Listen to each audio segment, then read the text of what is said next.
Welcome to the Reclaim Project podcast. In this episode, Sean and Ocean discuss some of the issues around modern-day masculinity. This introductory discussion is a pilot into a series of discussions on this topic. Pick yourself up. Don't be a chump. Don't be a pussy. Don't let nobody disrespect you. Be cool and be kind of a dick. Always keep your mouth shut. Nobody likes a tattletale. What a fag. You little bitch. Let your woman run your life. Bros come before hoes. Get laid. Be a man. Be a man. Grow some balls. So man up. Man up.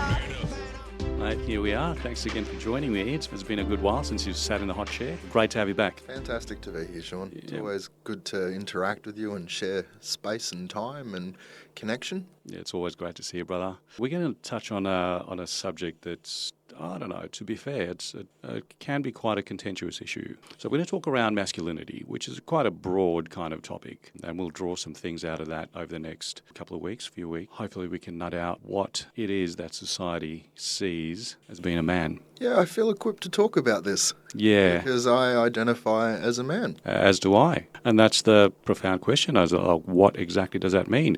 There's going to be some different flavours. There's going to be different versions depending on who you speak to. Absolutely. Yeah.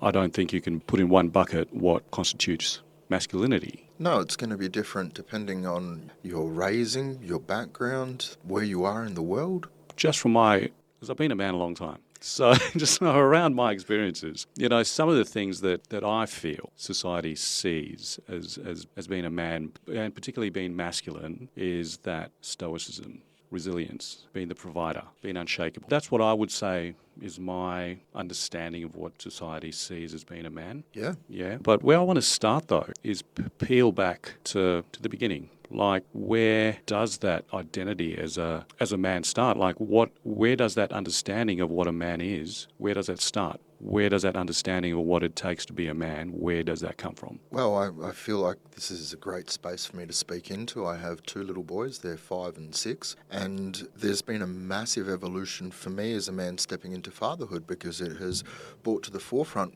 what is it that I need to impart upon these little boys so that they turn up into men that don't add to the issues that we see in society at the moment. So what is the identity of a man that I need to model so that these boys can have something as a frame of reference? And it's an important question for me to be asking myself, and I start looking around, and I've seen some really poor examples of what it means to be a man out there. You don't have to look too far, and we see that there are massive issues in our society with men that aren't turning up in a way that we need them to. No, you're absolutely right. And the scrutiny around masculinity has been at the forefront of late. We're talking about so many domestic violence incidents. 3 weeks into the new year, the last fortnight has seen a spike in the number of women in Australia allegedly killed by men they knew. Survivors of domestic violence say the current laws designed to protect them are not working. And the mounting loss of life has forced the government's hand. And men just doing the wrong thing. Do you mind if I just share that part of the reason I reached out for you about this content stemmed from a singular incident at my work, and if I can speak into that. Yeah, please. It led me to want to have a conversation about this. So there's a gentleman at my work who approached a female. It was after hours. It's 4:30 on a Friday afternoon, and they were the only two at the premises. And this woman felt uncomfortable to the extent that, unbeknownst to this guy, she turned her phone on and started to record the conversation because she felt threatened. And what came out of this guy's mouth, when I heard it, it impacted me.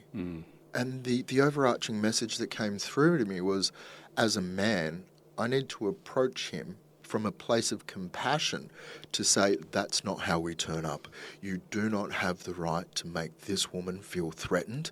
You do not have the right to step into a situation like that and through your presence impact another person negatively. And as a man, I feel that we need to bring other men into check, but we need to do that compassionately. You don't want to confront that person aggressively and blow up a situation, because the male response is usually just to lead to violence, right? Exactly right. You fight fire with fire. Yeah. So, yeah. And violence begets violence, right? Yeah. Off the back of that, I approached this guy and we had a chat, and I was like, hey, look, from one man to another, there is a different way that you could be turning up. And again, with that, a fight fire with fire kind of attitude, that would stem from early childhood, like... Or tribalism, if we go back far enough. Yeah. Absolutely.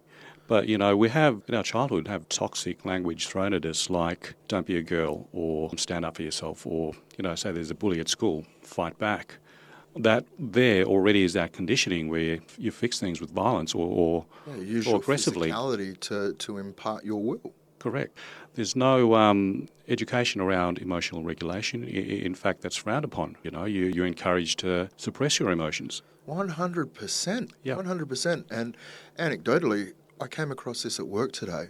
There was a guy there, he's one of my colleagues, and he walked past and I could see like there was some darkness in him, there was something impacting him. So I said, hey, you okay, mate? What's going on? And he went on to tell me this story about some pretty significant issues in his home.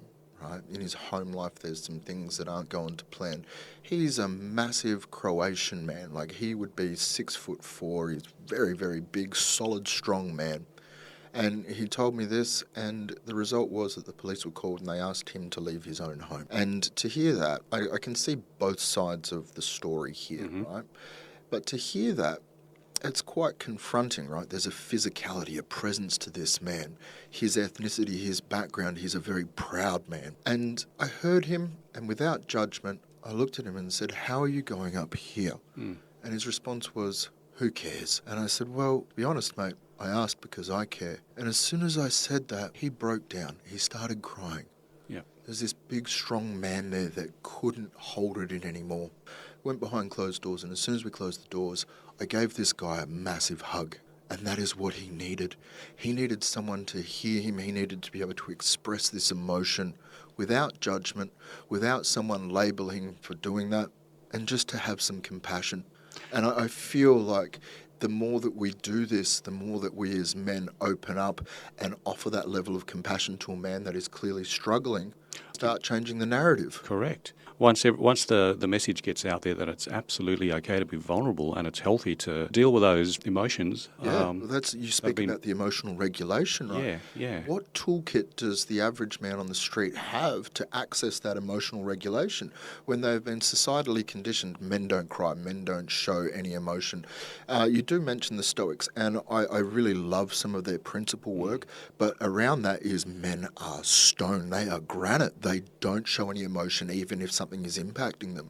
Exactly. And I don't feel like that fits into the modern narrative as well as it could. No, absolutely. We need to dovetail some of that resilience that the Stoics talk into with vulnerability so that we're not impacting the more vulnerable people in our community through inaction or through emotional dysregulation. It'll throw us back into authentic masculinity, We're still going to be protectors. That's just in our DNA, and that's just who we are. Did you know there's this really fascinating fact? They call it dad strength, right? So when a man has small children come into their life, so they become a father, they're surrounded by small children, they get a kick in testosterone. Nature makes them physically stronger.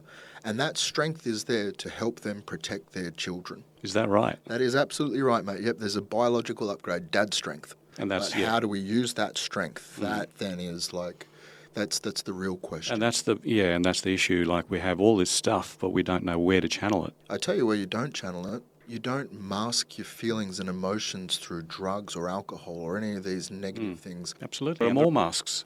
People might think, okay, I want to prove my masculinity by being an economic success. I'm going to be the most powerful businessman. I'm going to have all this money and drive all the cars, and that'll prove that I'm a man. So economic success is one of them. So what trade-off do you have as a man if you choose economic success? That drive, I think, stems from your inability to channel elsewhere. So you channel it all in the one thing, like ambition. But if you put financial success above your connection to your family, was it worth it? No, and I think you're always going to be left wanting. There's no destination. You can have 10 cars and you're still going to feel empty, I believe. You're always going to be chasing, but you're chasing the wrong thing. You're chasing material thing where it should be that internal feeling of success. That's the void. For me, at this point in my life, success looks like raising happy, healthy little boys that turn up in the world and they have a sense of purpose, they have a sense of identity, they have a sense of, okay, well, Dad's armed me with a toolkit on how to deal with things and I can go out in the world and find myself. Absolutely. I would say the other mask is sporting prowess, that alpha kind of. Now, this is interesting too, because in that sporting arena. I've certainly had coaches in rugby that would throw toxic language at us. You kick like a girl, and that gets thrown around a lot. You know, you throw like a girl, you kick like a girl, you pass like a girl. And that's making the girl seem inferior. Exactly. And that reinforces, well, you're less than I am. They grow up with that. I treat you differently. You're not as strong as I am. Correct. I can dominate you because of my strength. There we go. Exactly. Yeah. And how does that make a woman feel? Exactly right. You know, if it's mischanneled strength, it makes them feel unsafe. A woman wants to feel safe, and you can make her feel safe with your physicality and your strength. You don't need to overextend it to the extent that you now make her feel like you are the threat. And this is what we talk about, positive masculinity. And I think it's high time that we find people that champion this, that we find men that are willing to step up, call out other men, but doing it from a place of compassion. Like, hey, brother, there is a different way. I think there are a fair chunk of men that want to hear that. They are waiting for that message. They're waiting to bust out of this social construct. It's like, yeah, I don't feel like I fit in anymore. Yeah, right? correct. We're seeing more and more in the society that men are committing these atrocious behaviours and acts, and then we all get painted with that brush. We do, yeah. You know, lately that's been the question: which would you prefer to come across in a forest, a bear or a man? And it's been a resolute response that most women would like to come across a bear. Isn't that concerning? That's more than concerning. It's devastating. Yeah. Have we really become that bad? I've had my eyes open, so from my lens that I observe life through, I don't view myself as misogynistic. I don't view myself as someone that belittles or treats women differently. But I asked a large group online, about 80,000 men, what does it mean to be a man? And to read some of the responses that came through, it was quite sobering that I didn't actually realise that men thought like this, that men felt like this. Some of the responses were, well, I've got a dick. You know what? You're born with that. You know, you're a boy when you're born with that. That doesn't necessarily make you a man. That's just a biological feature. The flip side of this community, a lot of men stepped in and like what it means to be a man, to be accountable, to honour your word, to protect, to provide, to be that rock that your family needs to depend upon. That's a lot of expectation around what you need to stand for as a man. And that's why I think that's why a lot of guys become so destitute when they feel they're lacking one of those or a couple of those ingredients. Yeah. Because now I feel emasculate. I'm not, I'm less of a man because I can't do this and I can't do that. From a first-hand point of view, mate, I've lost a job in the past and it impacted me. Like I felt like I'm a loser. I'm unable to provide to my family.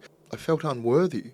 When you're in the trenches of that kind of feeling, it's really hard to recognise, hey, jobs will come and go. You will find another job. You will find your feet. And in that moment, I really, really needed the solace of a brotherhood. But so often men are in isolation in our communities. They don't have that support structure. They don't have other men that they can reach out and have honest conversations with. So they go through this in silence. They go through this thinking that they're the only one. They go through this thinking that there is no one that they can turn to. And so then they hide this feeling of shame because that's the base emotion behind something like this. I feel ashamed that I can't meet this conditionality of being a man. We talked about this on a previous podcast. There's no surprise that with that in mind, that the suicide rate for men is that high. It's astronomical. Yeah, I can't help feel there's a causal link between the identity of your masculinity and how it's turning up in the world and the numbers that are behind the male suicide rate. Yeah, a lot of it has to do with that regulation we've just talked about, regulating your thoughts, being able to speak your mind, speak your truth, your absolute truth. And it's all about, hey, you can have conversations with people that you need to have. I don't know if you've ever tried to have a heart-to-heart conversation with someone when you've been under the influence of alcohol. I have. Yep. Did it come out the way that you wanted it to? Absolutely not. No, and you stumble over your words, you end up making a faux pas, and you kind of have done more damage. Because the next day and the day after that and the day after that, you don't feel any different. Like you don't feel like you've got anything off your chest. No, because it hasn't been a genuine exchange. It hasn't come from a real place, no. I guess it's a call to arms for men to face up what's really impacting them and to do it from a place of no judgment, from a place of compassion. There is no shame in saying, hey, this is what's going on for me, and to be surrounded by people that will just go. You know, you touched on a point, or you brought up this point earlier about guys dealing with their whatever they need to deal with in isolation and not being able to express themselves. That starts in early childhood as well, because somebody could be going through a horrible time in their childhood, early teens or whatever. Might be some issues at home, domestic violence, or they might be abused, or who knows, but there's no channel. I've read up on a few cases. One was abused as a kid by a family member, and he actually reported it to his mother or father, I can't remember, and was ostracised, just like, you're lying, and copped the blame for it. Made it worse. In his later teens, I think he was 17, he committed a murder. And he was interviewed by a forensic psychologist who said, look, what made you do it? And he told his story. Said, look, I didn't feel validated as a kid, and I grew into resentment, and that I didn't fit in anywhere because I felt that I don't matter. And how I felt at the moment of taking another human life, is that I didn't feel anything because I didn't value my life at the time, so I couldn't possibly value another human being's, because human beings have done me wrong all my life. The tragedy behind that is that his actions have now created trauma in someone else that didn't deserve that. He said those exact words. He said, look, I've healed and I haven't reconciled everything. He recognised that. Right, so this young guy, he had a traumatic event. He was abused, and he was not seen, not heard, and he was ostracised. Yeah, and didn't know where else to channel that pain and that confusion. Self-blame, really, because, like, what am I doing wrong? Like, why me? What have I done? Felt that he couldn't talk to any friends about it. Through shame. Absolutely. Yep, and that unresolved trauma leads to a further catastrophic event, which then puts the trauma into another person's orbit. Could you imagine reporting something that is so absolutely devastating and to be not believed about it? You lose all faith in the structure that you've been surrounded by. So we've covered off the wealth, the sporting, sexual conquest, I think. I'll be real. The more women you sleep with, the more masculine you are, like the more of a stud you are. I will be real here in this space. I have been guilty of this. Okay. Yep. And I look back upon it now, and how I observed a intimate connection with a person has changed significantly over the years, right? And I feel ashamed on how I observed sex, because it was transactional for me. Not that I'd go out and rent women. Yeah, but it was transactional, and it was just a function. There was no genuine connection with that person, right? And it just was like, well, if I put another notch on the belt, then I will get the accolade and the adoration of my peer group. And I couldn't have been more wrong about it. But around that sexual conquest point is also, it's not just the notches in the belt, it's also the language thrown at women. Like, it's very degrading. Again, I think that would stem from an early childhood kind of don't throw like a girl kind of thing, So women are less than you are. Women are a commodity. A commodity. Yeah. That sits in me so poorly to hear that. The more I'm going on this journey of my existence, the more I'm aware that in the intimate space, it's an energy transfer, right? Like, there's an energetic element to this. And there's a sacred element to that, right? Like, it shouldn't just be given away, because that's going to deplete you as a man, as a person. You diminish its value. Like, sex can be an extremely beautiful connection between you and another person, but it's got to be the right energetic transfer. If you're just giving it away for the sake of proving yourself or having just another conquest, it hollows it out and diminishes it. Of course it does. It does take a lot of courage to sort of step back from this biological urge to procreate with everything with legs and go, that's not right for me, right? And if you have the capacity to do that, you're well on the way to having mastery over yourself. And if you've got the mastery over yourself, well, the world is yours. So physical strength, again, it all ties in with, the sporting prowess, the sexual conquest, but being physically strong, I think a lot of guys would view that as, that's what makes me a man. Like, if I just go and pick up heavy weights and do all the heavy stuff, all the rugged stuff, that's what makes me a man. It's as narrow a view as, well, I've got the genitalia that says I'm a man, so I'm a man. Sean, you are structurally a very physically imposing person. Would you define yourself by your strength? No. I would define myself by my strength, but it's not the physical strength that I'm talking about. It's the strength of my character. Yeah. You know, the courage of my convictions. That strength is real strength. I completely agree with you, and I've embodied that as well. And my mentor was my dad, because he had this quiet strength about him that I always admired, always. And he was a man of few words, you know, but when he spoke, we listened. Yeah, with weight. Yeah, and also my dad's generation though. Also, speaking your emotions, speaking your truth is taboo. So my dad was the oldest in his family. He was the eldest, and he outlived all his siblings. And I went to all my uncles' and aunts' funerals, and my dad would be, like we said, just the stoic, standing at the graveside, just, I wouldn't say emotionless, because there's clearly he felt something, but he didn't express it. And I always thought, well, how is he doing that? Everyone else around him was crying and carrying on, but like, how does he know a certain philosophy that I've yet to learn about life, you know? But I've come to realise that it was just that his upbringing would have been, men don't cry. But coming back to strength, yeah, his strength of character and, yeah, that quiet strength is what I've always admired. I don't know, you have this sense of kind of knowing, you know, like, I don't know. A wisdom. A wisdom, absolutely. So was it a gentle presence? So that's beautiful, right? Gentle but strong. Yeah, but look, all that early conditioning, like we keep talking about, comes back to parents. We've just touched on my dad, but external to the family. You know, we've got the education system, we've got media, coaches. I touched on coaches before. Yeah, just something's floated through on that point. In my eldest son, he has this Auskick group that he's in. Yep. So there's 6-7-year-old kids running around, but there are equal numbers of girls playing with the boys.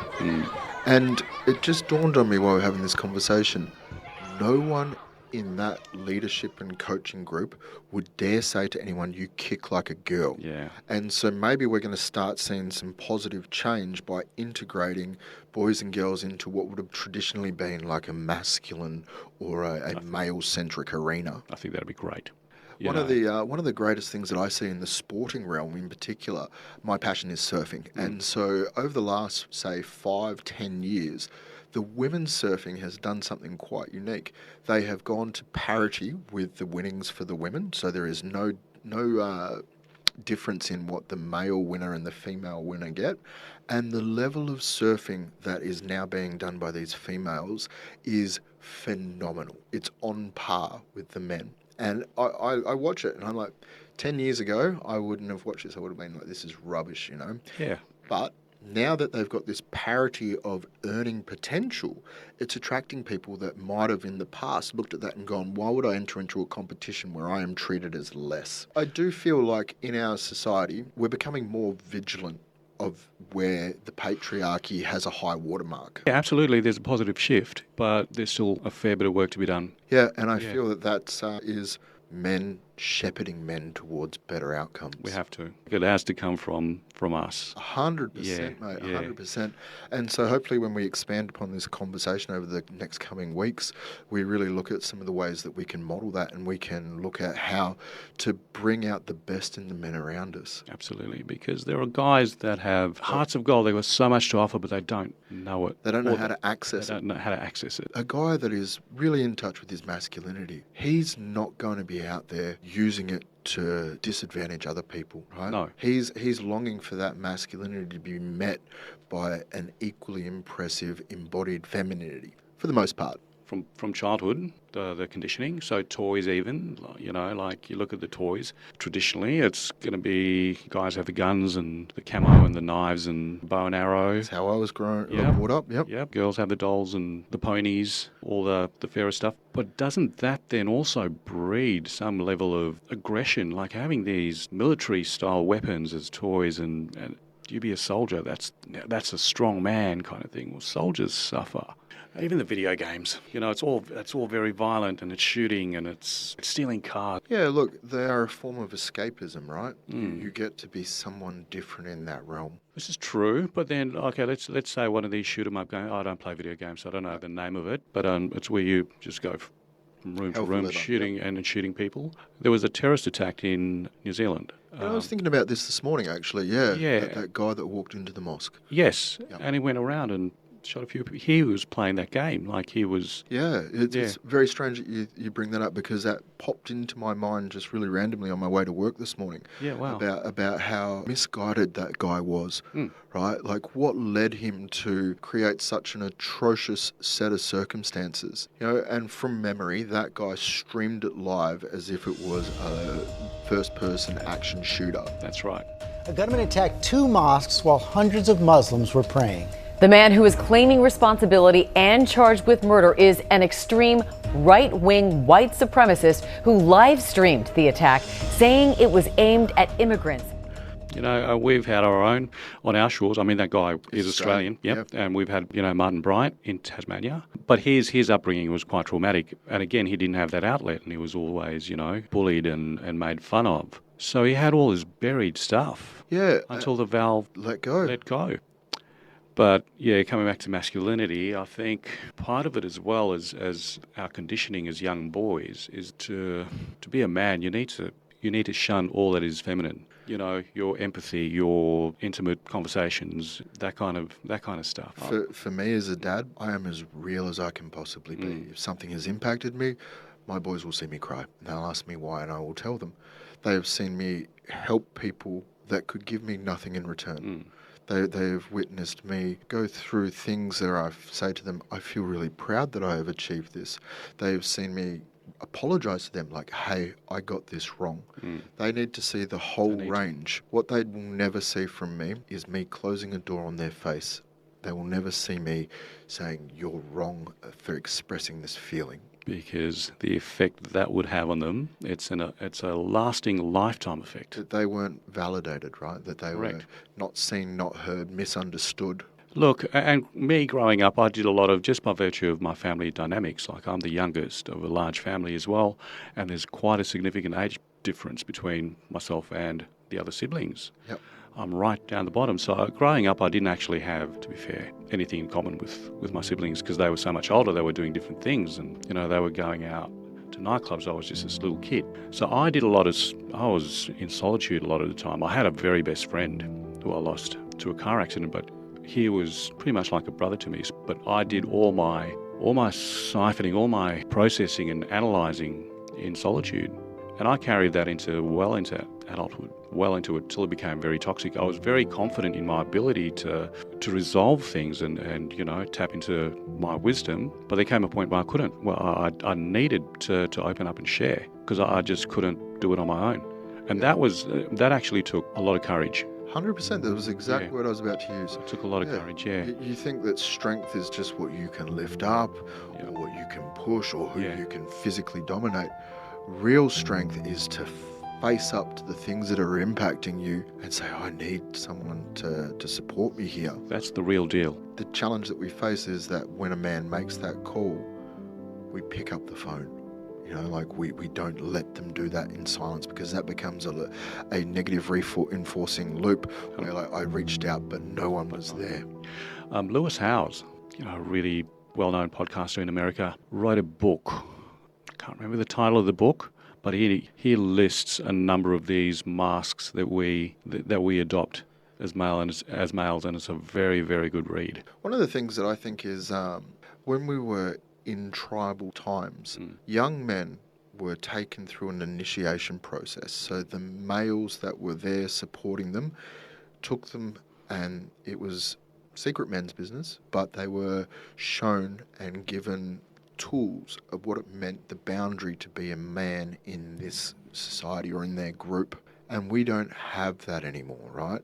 Now we have these people that are in isolation. They don't have these positive role models supporting them, surrounding them, guiding them. The only example I can think of around that initiation into manhood or into brotherhood are your fraternity. Yeah. But that's a toxic. Yeah. This is how you become a toxic man. Yeah.